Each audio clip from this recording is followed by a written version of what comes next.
You are now listening to Out of the Blank.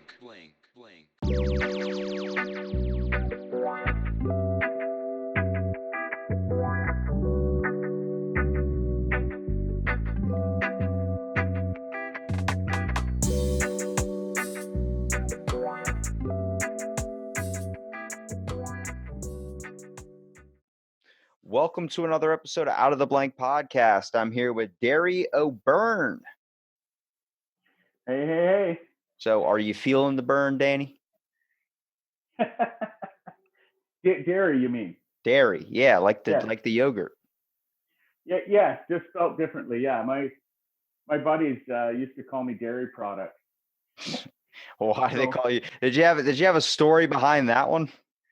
Well, I think it was just I have other nicknames with other stories, but I think that one was just because Dairy, you know, when people meet me, it's either Larry, Jerry, Perry, Gary, Terry, and if it's noisy, I can never. It seems like I can never get them to get my name. So You got to tell them it's Derry, damn it. Yeah, and they would go, oh, like dairy products, and I do exactly what I did. Perfect. So, well, tell me a little bit about yourself and what do you do professionally, Derry? Yeah. Well, I am. I'm a. That's a big question for me because sometimes I've done a lot, and I'm always hesitant to kind of peg myself into one box or trade or activity. But I mean, basically, mostly what I've done over the last quite a while is I'm a contractor. I'm a builder renovator. I guess I specialize in renovations. Yeah, how did you get started into just working in contracting in general? Is this something that you just kind of fell into? Well, no, I have to give that up to my dad and my stepdad. They were both incredibly talented go-getters, and my dad, I pretty much had a trowel in my hand at like 5, 6 years old, and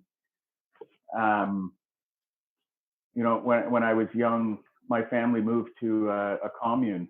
It was kind of like a hippie farm commune preschool in southern Ontario, and that's I guess that's where a lot of my variety of creativity came from, because when I was 6 years old, that's where we moved. And Yeah, it seems like your passion for woodworking in general, like it seems like I know you do a lot of woodworking on the side, but they're not normal skills you come across. They're not something that an average kid today picks up. So that makes sense where your parents took you and from one place and moved you to another, kind of influencing you with a little bit more of, I guess, a hobby in general, just being more hands-on.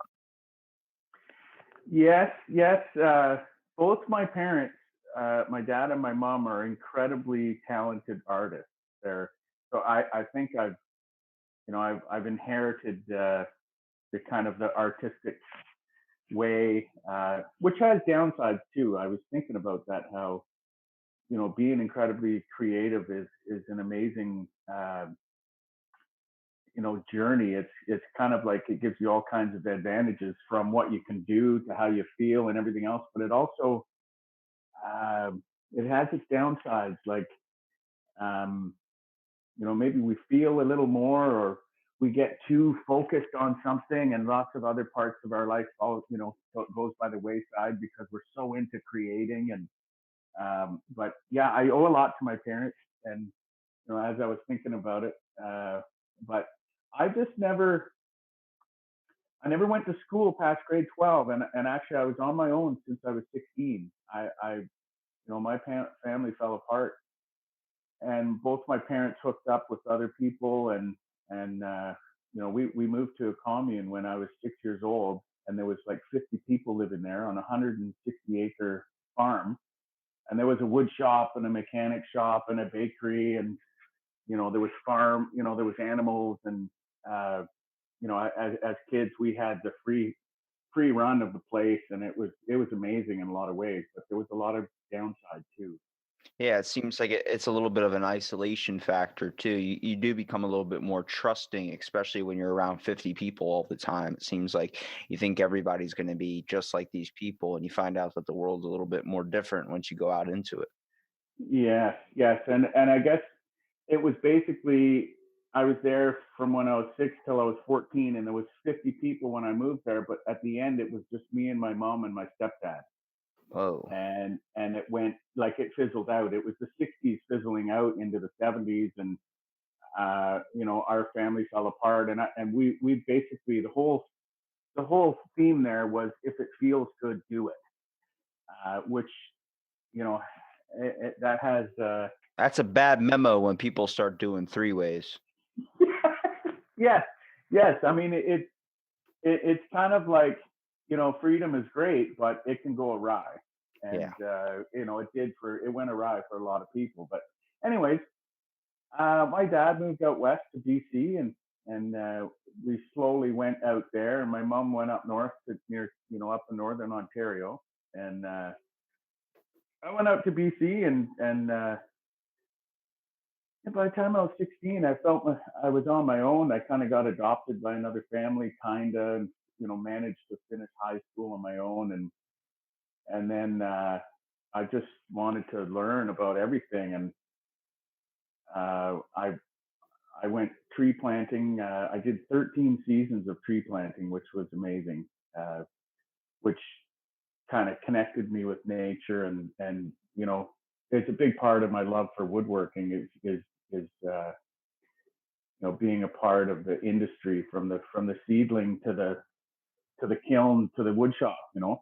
Yeah, so with the passion for woodworking though, like what types of things do you like to create with wood? It seems like everybody's got their own at least style of it. A lot of people do carvings, the more simple modern day stuff, but you seem to go a different route. You seem to go the more sophisticated route, creating these types of works that look very, very complicated. I was wondering if you could enlighten me. Yes, yes, yes. I tend to stray away from that, but I guess about a year to a year and a half ago, I discovered resin.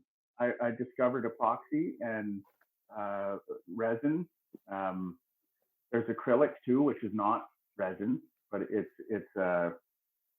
not epoxy, but it's a resin.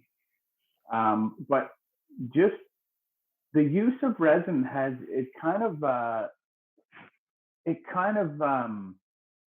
was like a huge door opening to being able to use wood in a unique way to kind of display more of its natural features, because although I've taken it so it looks unnatural, but just I really love building furniture and stuff. And then when you build something that's architecturally within a bound, whether you're making tables or cabinets or hutches, you're taking wood in its dimensional form and designing and creating a functional piece of furniture that can be very artistic. But the resin brought a way to create something that's dimensionally shaped by your ideas and everything, but you could see into it and see the live edge of the wood, you might say. And then it with me, I just love learning, and that has taken me through. That's why I like construction so much, is because there was so much to learn. But with woodworking, just the whole discovery of creating these pieces that I'm doing now is they're all different, and just the surprise when you take something out of the mold and you look at some of these materials that you've mixed in there, and it's just like, wow, look at this. Because I'm extremely visual. I just everything I like. um when I look at things you're looking for symmetry and balance, and Well, you know a lot of your work literally kind of correlates a lot to what you would see in nature as well. I mean, how many Hmm. times you go to a store or something and you literally you see a regular table, something that's out and just average, not out of the normal. But when you look at like some of the works that you've done as well too, you got stuff that looks literally like a river is into the table, something that you would see at, a very high price store or something. But when you truly look at it, it seems like I literally was with you on that walk when you were in nature and came across that river. It looked like you implemented that and you like took a picture of it and put it into the work. Yes.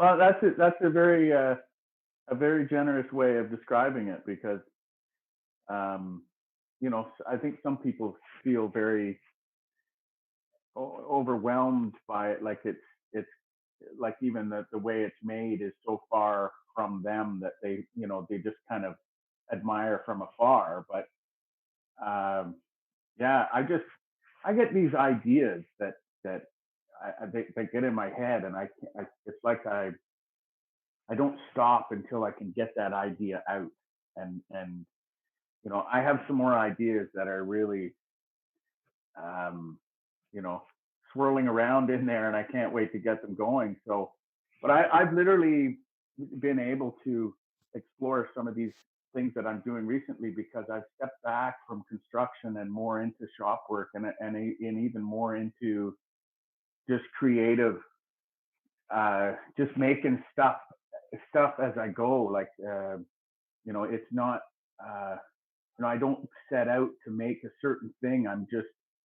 I'm creating as I go, just letting it go where it wants. Would you say what helps out your overall process of where you can get these thoughts and ideas, kind of your little drive for creativity comes from possibly maybe taking a stroll out in the nature? It seems like for a guy that was Yeah, wrapped up and kind of developed in it at a young age, like for me, I used to camp all the time. And I find that yeah. a lot of where I can get my creativity, like with like a notebook with some writing or something, all I have to do is like just walk outside, sit on the porch, and just hear the trees sway. And I start getting these ideas, these thoughts, these images in my mind, much like any artist or create person with creativity where they need it at most. It's like a comfort zone. Hmm. Yes, It's kind of my way of recharging is by either going to or on the water or into the forest, into the bush. Being in the bush and um, just kind of being present in nature is. I think everybody should experience that. It should be prescribed as medicine, really, to connect with nature. I mean, so many people are so disconnected with nature.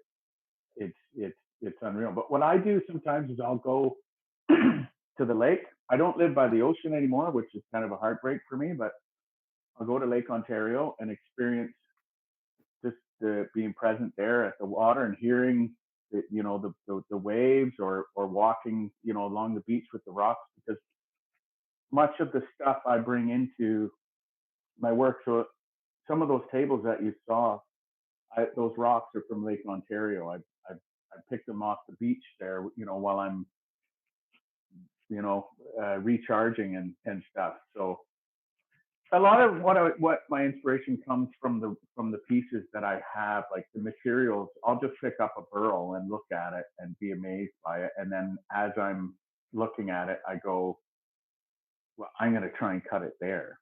And many times I can't bring myself to actually cutting the piece. I have pieces of wood that I've literally had for over 20 years because I can't cut them because they're so amazing. How often do But you come across something in nature that you want to incorporate into one of your works? Like I feel like you're walking through nature, you get to see, like you're seeing leaves, you're seeing so many things and branches and all these things that are like that would go good on a fucking table. oh yeah, all the time. Like I'll literally be at work and I'll look at so and so's tree in the backyard and it'll have some big beautiful burl on it, and it's out of bounds, and then I just think, oh, I can't wait to get back in the shop. But I Freaking have lots. your neighbor's like, Derry, get the fuck away from my trees. You're like, it's so beautiful. Can I just borrow it? I'm gonna put it into a table. Yeah. Well, I actually have a burl growing in my backyard. There's in my yard, there's these trees that grow here. It's called a Manitoba maple. You may have heard of it. And they grow like weeds here, and it's a fairly soft wood. It's not good for anything. Now I know there's a big push for the green scene, so everyone is taking a different approach at trees. But sometimes they're a nuisance, they're danger, whatever. You have to cut them down. So this particular one in my backyard had to go because of the power lines. But I said leave half of it there. So the burl down at the base, there's a giant burl growing half underground, half above ground, and it's growing there. So I'm cultivating a big burl in my backyard, and Would you say that like with like certain things like like I know some people that do woodworking and do kind of wood art in general, they find a lot of their materials just out and about, like junks, pieces of like trash and stuff. Like you have a tree growing in your backyard, you have to cut down. You're seeing that as more of a material or something you can use to create one of your works rather than just disposing it. oh yes, absolutely. And actually, I have to admit I'm a bit of a hoarder. So I hoard wood. I have stacks of wood around my place that are some are starting to go rotten, and Ah, you're the guy we that call if there's a bonfire. I got you. yeah, but there you have to understand that a lot of what I do with this kind of the new process I'm doing with these cubes and jewelry and stuff, the wood has to be very dry. It has to be you can't just use something that's green. Like even slabs for tables, when you cut like say a beautiful walnut tree, it's you have to. The best way is to let it air dry for a couple of years. It brings out the best color in it, and it's better for stabilizing it. And then you need to kiln dry it, which is a process that removes all the moisture and gets it so that you can make a table out of it. And when you bring it inside, it's not going to warp, twist, and crack. So there is a kind of a careful process that you need to go through. What would you say is one of the most memorable things that you've created, whether it was like your hardest project or one of the ones that seemed like you put so much effort into it and everything went wrong? Well, one comes to mind right away is that there's a restaurant down here in town where I live, and there was one of the contractors that I worked with at the time. He it was his job to renovate this portion of the mall into a restaurant, and he asked if I would help put this giant tree trunk in the restaurant with logs coming off it, with lights coming off the logs for the booths and everything. So we went to a friend's property close to here, and we dragged this huge cedar tree out of the bush. It was dead, and we brought it on site, and we stood it up in there, and put all these cedar rails off of it coming out, and the lights didn't work, so they put tequila bottles hanging from them actually Ha! for some of them. But it was an amazing huge stump that we put in the restaurant. And as far as it going wrong was the restaurant didn't last, and it got taken out and it's gone. So Mm. it was a bit disappointing to have that, you know, gone. But um, yeah, it's been an interesting journey. Well, with all the work that you're doing as well, like what's one of the hardest things that you probably face? I mean, I used to have a wood shop teacher that only had three fingers. So it seems like when you're working with Yeah, wood cutting or you're doing any type of things, have you had any major injuries or any kind of stories? Like I know so many people that give up on something and then never get back to it just because the amount of difficulty it was. But it seems like if you take that time to go back to it and be able to fix it, you really come across something that you're really, really happy with. yeah. No, I've been blessed with no major injuries. I've been working with my shop tools. I have like a full shop with table saw, drill press, lathes, planers, jointers, and it's a matter of learning. I think the hands-on learning is the way that I've learned. And if you do go to school, they teach you safety and everything, but 90% hands-on, 10% textbook. So And also kind of like when you have a slip up happen, let's say if you cut a table a little too much, you just work with it as well, not really giving up on it in general. yeah, that's tough because there are artistic license, you might say, that you have with a piece. But if you're making a piece for a customer and it's supposed to be, this long and this wide, and you screw up, I mean, it can be costly, and that's happened to me before. But I made a really beautiful walnut dining table, which you could see on my Instagram feed there. But it's I still have to make benches and corner tables for them. They're still waiting. But yeah, like the table saw, I've seen some bad accidents, and I've had friends that have had like stuff on the lathe blow up in their face, and it looks they got two black eyes and a broken nose, and another friend of mine, it looks like his hand was mangled. But thankfully, I'm not a fan of the saw stop. I'm not sure if you're familiar with that saw. It has a feature where the blade will stop instantly if your finger touches it. Yeah.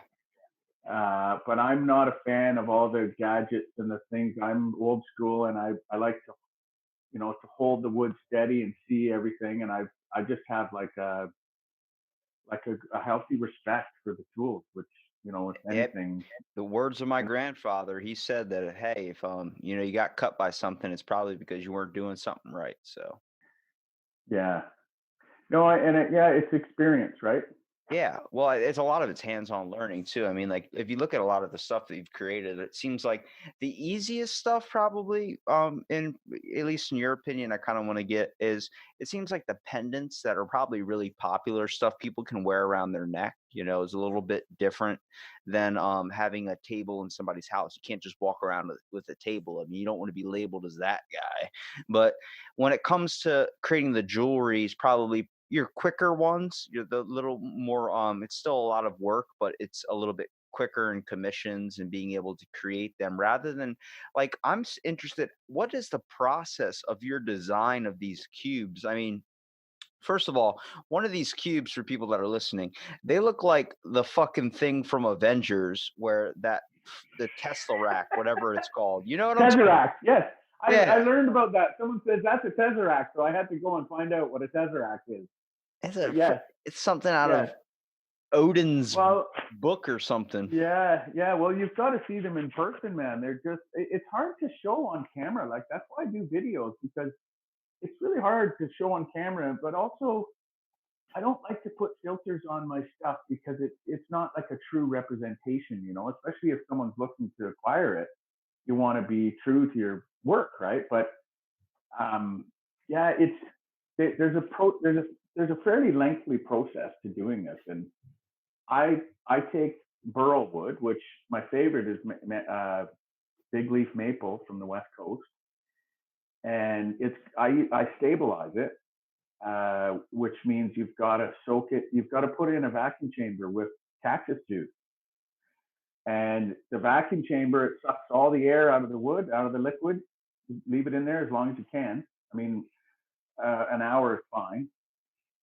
I don't know if you want to hear this whole process, but I think Yeah, I that do. I you want to hear. definitely Yeah, do, okay. dude. You have a And cube then, that literally looks like it has the northern lights inside of it. You bet your ass I want to hear the process yes, behind it. well, and the thing is though that I've got to be careful because I have something unique, and I'm looking to kind of rely more on this stuff to make a living than fixing drywall behind toilets and stuff.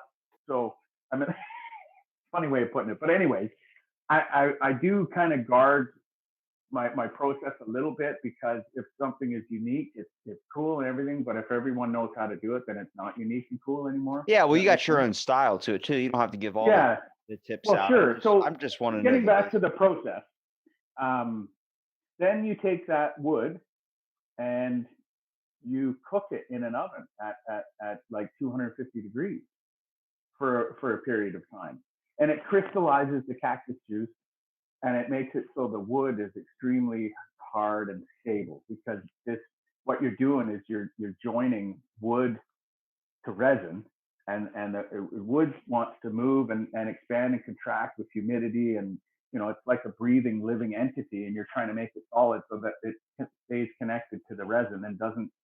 And also, moisture is the enemy of resin.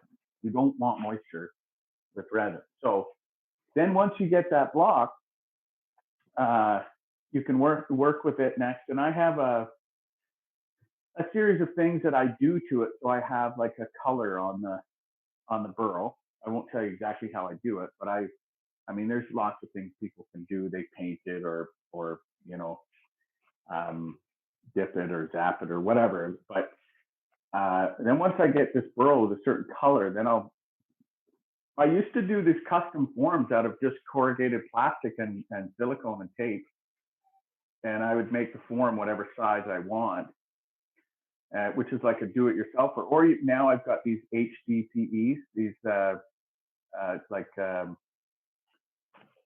what's it, Teflon, these molds. They're quite expensive, but that way you can use them over again, and the resin doesn't stick to them.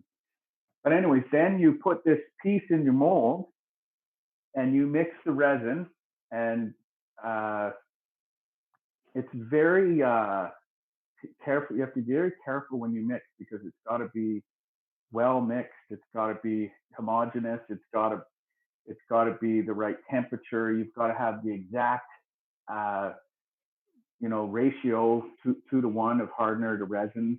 All these things you have to be very meticulous with. And then you pour the stuff in the mold with the wood. And there's some other things that I do that uh, I'm a little bit hesitant to share exactly how I do it, but I add things, Just right? when you start Yeah. explaining this process, it's already pretty tasking. I'm like, these probably take you like weeks on end to be able to complete a project, depending on the size of it. Part of it is that if the wood is not, like, it's got to be dry. So sure, it can take a long time for it to be dry, but you can acquire a piece of wood that's already dry, and then stabilizing it can take a day, right? And then the next stage, what I'm talking about, is you put it in a pressure pot, which is it's the opposite of a vacuum chamber. So you put it in this pressure pot, and what it does is it pressurizes the resin as it's curing, so that there's no bubbles. Because if you didn't put it in there, you get lots of bubbles. And bubbles are cool; they look cool sometimes. But having a bubble-free casting, there's something about being able to look through it and not see anything in there is amazing, other than stuff you add.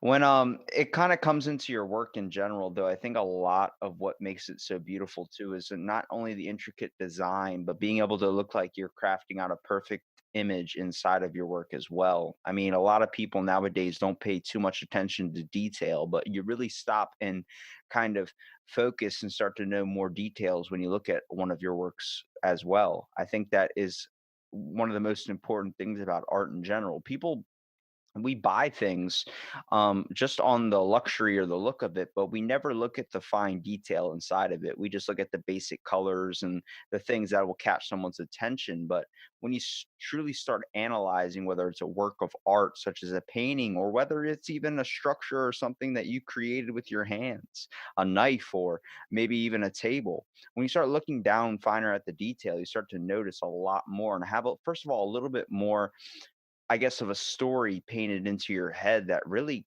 constitutes how hard an artist worked. Yeah, absolutely.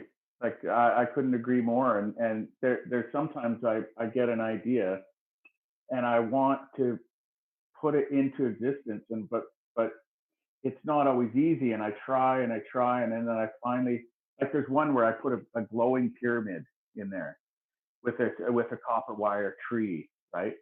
And it didn't quite turn out how I wanted it to, but I did actually. Eventually, I was able to create it, and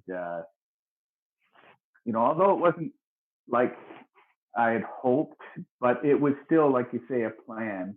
And there's details in there that I did think about before I set out to make it. But a lot of these are just trial and error. And I'm saying I have some that have failed. That there's one that I've got to publish. It's like I've got to show it eventually. I've got to finish it. But it's one of my first ones using acrylic. It was a giant 7-inch cube with a.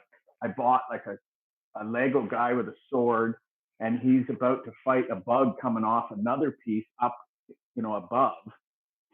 And I didn't realize that the stuff that I was using, it set up in 7 minutes.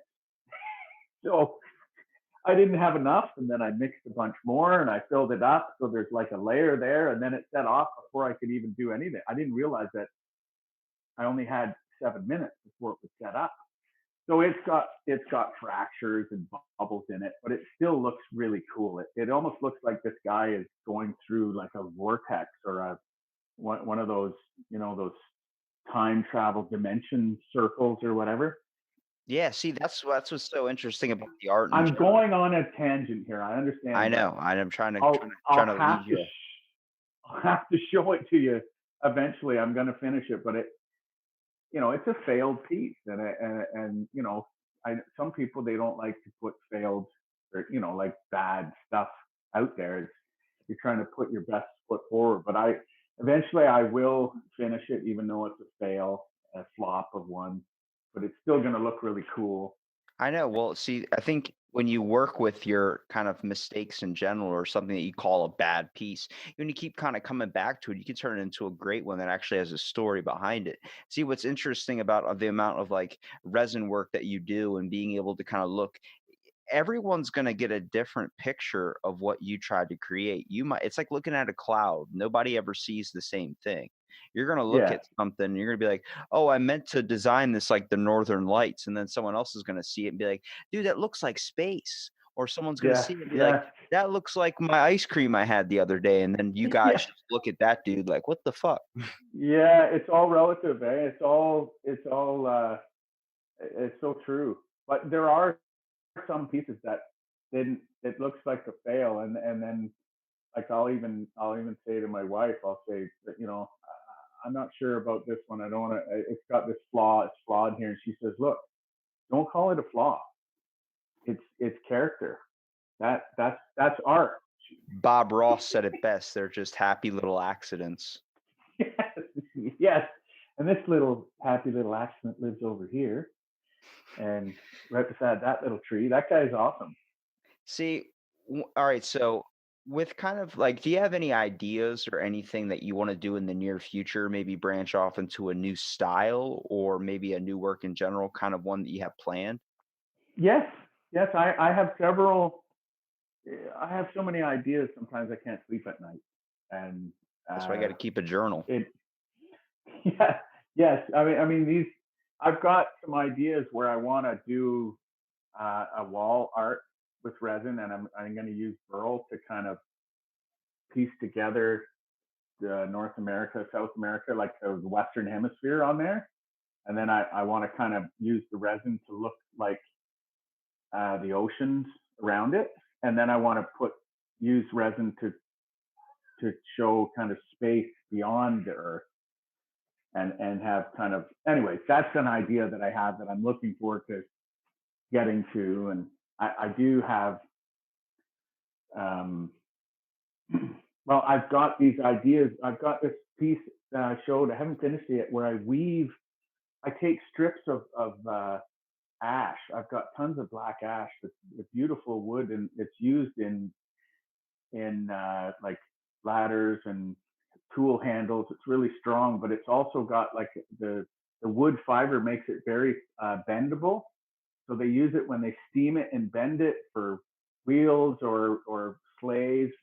Anyways, I weave it, and then I cast that in resin. So you've got this wood weaving inside the resin for a tabletop. Uh, it's worked really well. I just haven't finished it. But I have another piece that I made that I sent to a guy down in Texas who I really appreciate. He's Bonehead's Corner. He's an amazing guy. Um, but I made a table for him to make a base for because he's a metal worker, and we're gonna give it away and give the proceeds to a homeless shelter or some. We're gonna we're gonna give the proceeds back. Um, so I've got all kinds of ideas. Um, I've got these leaves that I pour. I want to do a series of leaves where I put an oak leaf carved into a piece of oak, and then a maple leaf carved into a piece of maple, and a walnut and have a series of charcuterie boards with the different leaves carved in with the different colors. So I want to make that series. It's going to be, a bit of work, but I really want to put that series out. Have you thought Um, about branching from making decor or tables, just trying to make more of art or symbolic pieces? It seems like you're incorporating art really into tables and just common everyday items that someone could have in their home.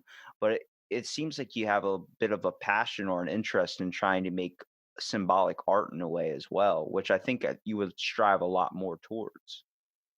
yes, absolutely. But I guess part of it comes down to being able to afford that, because it's difficult to make a living as an artist, and I have a family to support, and I am mainly selling my art pieces, slowly, but uh, What do you usually get commissioned for?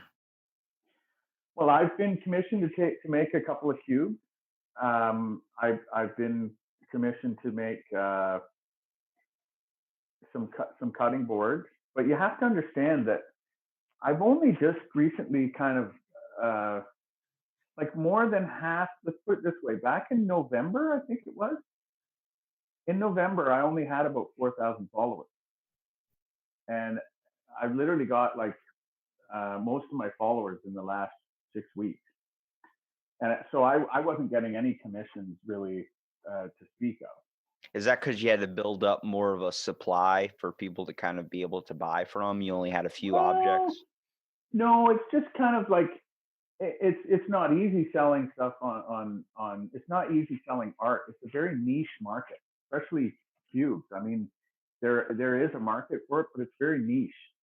Um, and of course I have I was very busy in construction, and I was just doing it on the side, and I have other responsibilities, so it limited my time. But I really said no to a lot of jobs so I can focus on this more, and it's been great.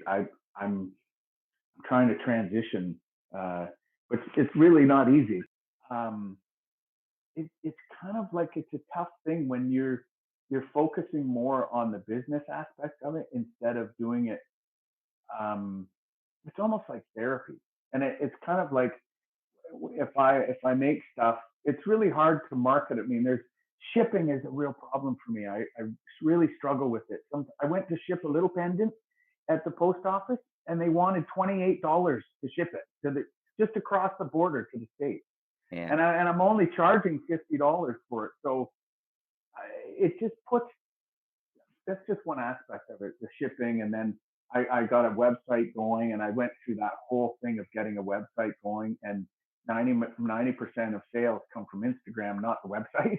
Yeah, see, But I what's mean, crazy is you that know, what really deters people from doing this or turning it into a business is the aspect of it's not the process of making it that is so difficult. It's the process of trying to get it out there as well.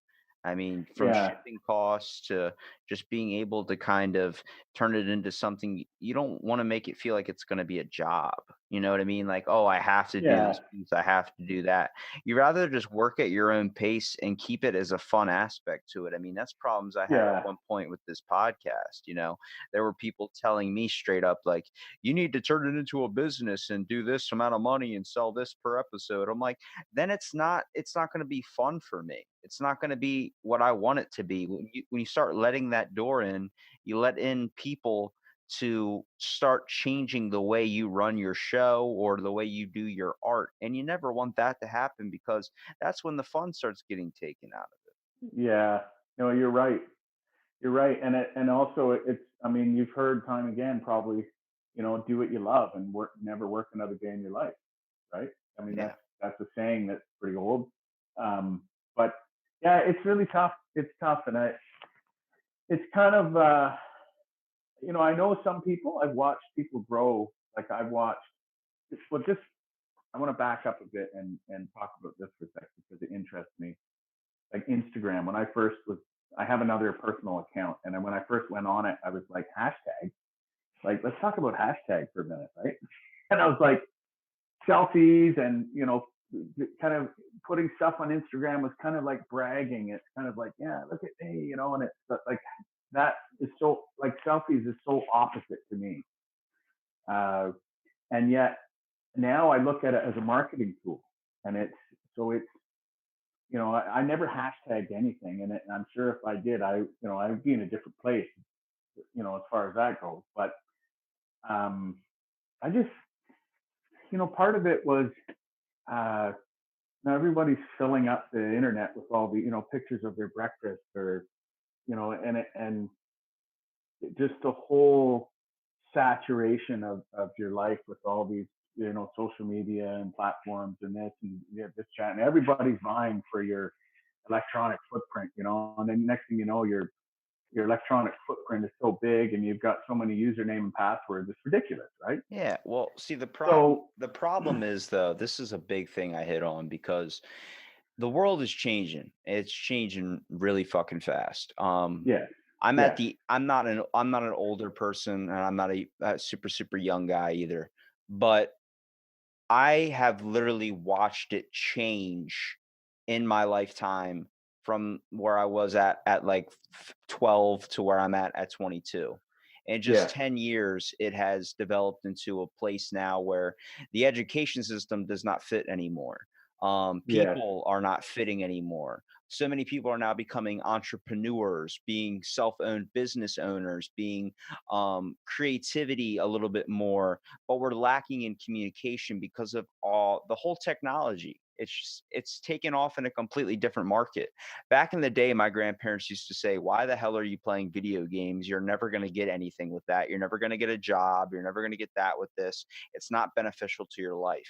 Now there's people that are making millions of dollars playing video games. There's people that are on fucking a yeah, TikTok. Oh my God, I don't even know what that is yet. And I don't want to know what that is. yeah, There's yeah, yeah, You can yeah, get like 2.5 million followers off one TikTok video if it hits right. And like, so it's like yeah, back in the day remember when AFV was out, America's Funniest Home Video? yes, yes, yes, That was yes, the thing that everybody turned to, where that's where people got fame. They send in their videotape, a VHS tape. Now yeah, it's yeah, some yeah, dude yeah, or makes a video on TikTok or something of him eating fucking Raisin Bran, and he's getting followed by everybody in the universe. yeah, yeah, yeah, yeah.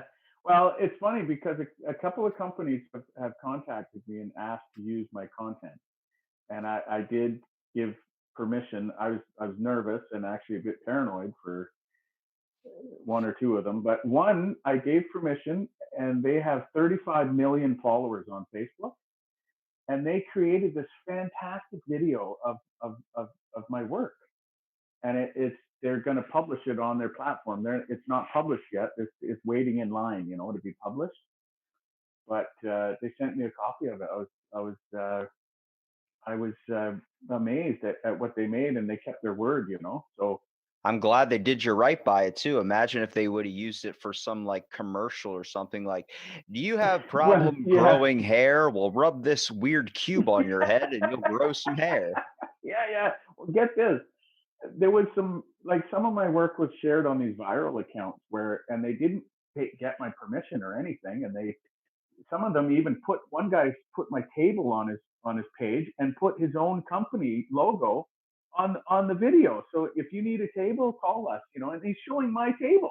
See, that's what And sucks is then like what's going to happen when they start going to that person's website and they start clicking on there like, "Where's the table at?" And then they have to message yeah, you, "Hey, I need to buy yeah. table now." Well, but I even found my table on these weird website platforms that I don't even know. They're like chat rooms in some website or something. I hear all these people, they're chatting about my table and how I didn't pour the epoxy right, and some guy's telling me this is how it's done and everything. And there was even somebody saying, why would you go through all that table of pouring that liquid on the table and then not joining, leaving that big spot that doesn't have any? But they don't know the process. This is like a minute video in like a table that took me off and on about 6 months to make. Right? So it's funny. Also, there was a guy that really came down hard on me about using plastic, and he said, because resin is liquid plastic, right?" And he said, Yeah, but I recycle. So yeah, but he was saying, uh, you're teaching kids how to use. We've got a plastic problem in our world, and he started really coming down on me. And then so I had to block him, right? So I blocked him. So he came back at me again with another account behind another account that he created. Started in on me again. Well, all And right, hold on. I want to touch on that because that's not something that you are getting alone either. There is so many people out there that are either jealous or either just in spite, whatever, that are trying to go after people because there's something about that. There's just that need for that yeah, violence, you know. It's why yeah, reality television was so fucking popular. The whole reason you watched Jersey Shores because you wanted to watch a bunch of people fight. That was it. That's all you cared. yes. It's like a slow train wreck, right? Yeah. And Yeah. Well, it happens, man. See, the thing is though, you don't want to ever let that deter you from doing art. I mean, I think at all points someone has faced in their life somebody that has told them, "Oh, it's crap," or has picked on them, has gone after them, and it throws you in a headspace too. And it's hard to get yourself out of that space. You got to love your work, man. I mean, it's amazing yeah, stuff, dude. I'll tell you over and over and over again. You know, yeah. I mean, you really know you made it as an artist when your table is used in a porn. When fucking Ron Jeremy comes out and is banging a girl on your table, that's when you know that life is complete. Oh, anyways, he actually made me think about like I've been thinking of creative ways to minimize or reuse some of my waste, and he did get me thinking. But um, it's funny because getting back to the Instagram thing, um, these Instagram and stuff, they've designed it to be addictive. It's it can carry you away. Yeah, well, half the It can time you're be. scrolling, you don't even remember what you're scrolling at. You just keep scrolling. Like, what are you doing? Like, I don't know. Yeah, or there's this message if you get notifications. It's like, oh, so and so, the competent commented on so and so's post, and they want you to log in and start looking. I mean, there are people that have designed it to kind of hook into people's addictive characteristics, right? Which that's what happens. So that my nephew, he's recognized that, and he's got a flip phone now. He deleted all his accounts. He's got a computer at home that he logs on in the evening, but other than that, he doesn't have a regular cell phone anymore. But anyways, uh, yeah, I struggle with it too because I'm kind of one of these more of a introvert at some points and then an extrovert at some points. And I like to be private, but then I like to put myself out there. So it's like you can't be private if you're going to put yourself out there. And You're like the Britney Spears of Instagram. I hope not. You have these great moments, and then you freak out, and then you come back, and everybody's like, "What's going on?" No, it's funny because I was just looking at your out of the blank. Some of what I've made, I've had orders to make blank for people, and they turn shifting knobs or duck calls or whatever. They're called blanks, right? So I thought your podcast was pretty fitting because it says out of the blank. That's weird. So, That's the first time I've ever gotten that one for that. Usually, like, really? I ask people, what does out of the blank mean? And they always like, one person's like, I thought you were a gun page. I'm like, what do you mean gun page? Like a blank. Yeah. I'm like, oh shit, I didn't even think of that. And then I always just say it's out of the blank because it's out of nothing. You never know where it's gonna go. Yeah. Well, that's great, and I appreciate it in the podcast. I heard about the moose jerky guy that um, I could totally relate to a lot of what he was saying there. But I liked how you touched on where we came from, or where we're going afterwards.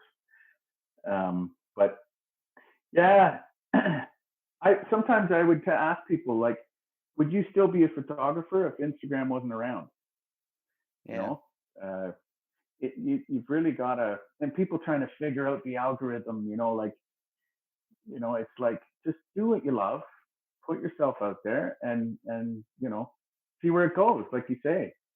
There's also a lot of things like with technology becoming so advanced and we're living in this social kind of world, we're really, really disconnected as people. My whole point of, just inviting people and having conversations was trying to show people that not everybody is as whatever out for themselves or doing something like this. We have the capability of having conversations. When you look at Instagram hashtags, any of these types of things, when you start hashtagging anything, the most interesting part about it is the fact that you'll get people that are also interested in that same thing that choose to follow you and also comment on some of your work. I mean, Yeah, when it comes to more of a community craft, it seems like everybody thought, oh, sports or something like that is going to be a community aspect, but you're seeing it in so many different things now. People that hashtag painter, people that hashtag artist, people that hashtag woodmaker. You're getting followed by fellow people from that same niche group that enjoys that. And then yeah, you're creating a better environment as well because a lot of those people are that you find that know how long it takes to make a table, know how hard it is to create a work of art. They start going off and saying, dude, really awesome work. I've seen some really good stuff on there and I've seen some really bad stuff on there, but when it comes to art, it's all in the eye of the beholder.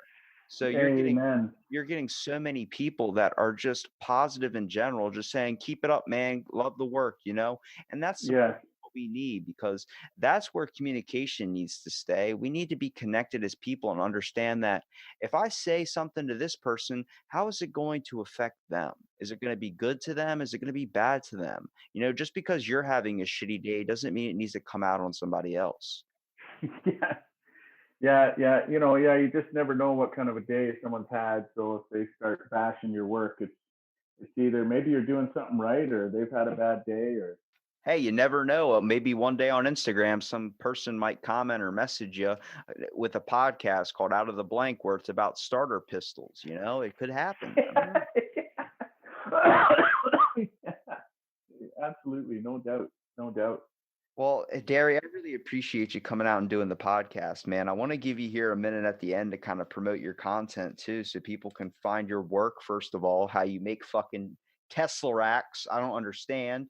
I mean, unless you're Iron Man. And it honestly, if I get into an accident or something and I need to get like one of those what do you call it? The prosthetics or Memento?